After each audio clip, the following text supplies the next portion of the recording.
Տիկին Անդրեասյան, ես ճիշտ հասկացա ձեզ, որ մենք տնօրենի թափուր տեղ ունեցող դպրոցներից միայն 30%-ում ենք մինչև այս պահ կարողացել նշանակել տնօրեն, որովհետև վիճակագրությունը, եթե ես ճիշտ է, 437-ից 138 դպրոցներում, գալիս է մոտավորապես 30%։ Հաջորդը, ես ճիշտ հասկացա ձեզ, որ 100 թեկնածուից 13-ն է հաղթահարում ծրագրի պաշտպանության, դպրոցի զարգացման ծրագրի պաշտպանության փուլը։ Այո։ Ես ճիշտ հասկացա ձեզ, որ եթե շարունակենք այդ նույն տրամաբանությամբ, այդ 13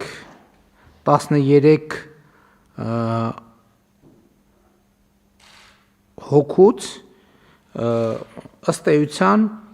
5-ն է, որ հաջորդ փուլում կամ նույնիսկ ավելի քիչն է, որ հաջորդ փուլում արդեն ռեալ հավակնում է, նշանակվում է տնօրեն չափանիշներին համապատասխանելու բերումով։ Հիմա ստացվում է, որ 100 հավակնորդից 5 հոգին է, որ մեր ստանդարտին համապատասխանում է։ Այո, պարոն վարչապետ։ Հիմա տեսեք, դուք ձեր խոսքի մեջ ասացիք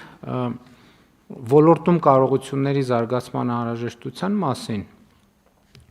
Ես կարծում եմ, որ մենք պետք է ի վերջո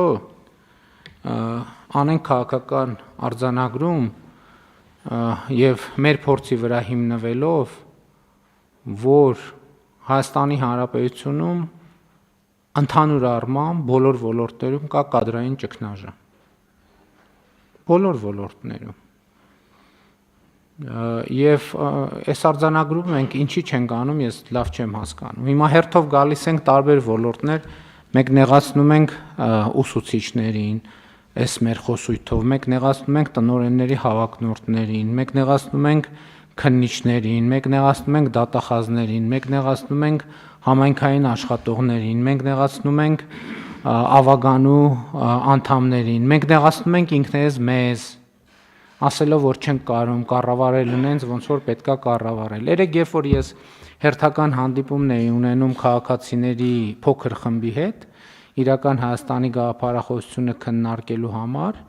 մի քննարկման ընթացքում մի այսպիսի միտք հարցադրում, որը կարող է իրականում սադրիչ թվա, ծագեց։ Ես հարց տվեցի, ասի սիրելի ներկաներ, քաղաքացիներ էին, ասի մենք կարող ենք ձեր տպավորությամբ ասել, որ Հայաստանում ավտոմեքենա վարող անձանց, վարորդական իրավունք ունեցող անձանց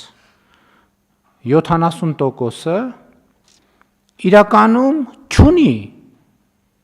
մեր ստանդարտներին համապատասխանող անհմտությունները,